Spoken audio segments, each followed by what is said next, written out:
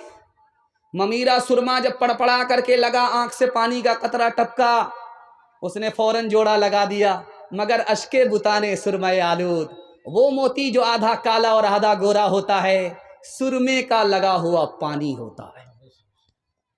اب یہ مصرا پہنچ گیا ایران۔ ایران کا بادشاہ بڑا خوش ہوا، اس نے وہاں سے خط لکھا کہ جس نے میرے مصرے کا جوڑا لگایا ہے، میرے سوال کا جواب دیا، اس کو ایران بھیجو، میں اس کو گود میں بٹھانا چاہتا ہوں، گلے سے لگانا چاہتا ہوں، ہاتھ ملا کر کے منہ مانگا انعام دینا چاہتا ہوں۔ اب باپ نے بیٹی کے سامنے خط رکھا، بیٹی اب کیا کرو گی؟ تو بیٹی کا فیصلہ سنی، اللہ سب کو ایسے ہی ہونہار بیٹی عطا فرمائے۔ اس بیٹی نے کہا ابا حضور انعام لینے کے لیے میں ہندوستان سے ایران جاؤں گی، وہ مجھ کو گود پہ بٹھائے گا، گلے لگائے گا، ہاتھ ملا کر کے منہ مانگا انعام دے گا۔ وہ اجنبی مرد ہے، میں اجنبی عورت ہوں، میرے پردے کا جنازہ اٹھ جائے گا، مجھ کو دنیا ملے گی، خدا رسول ناراض ہو جائیں گے، ایسی دنیا پر میں لات مار سکتی ہوں، انعام لینے کے لیے جا نہیں سکتی۔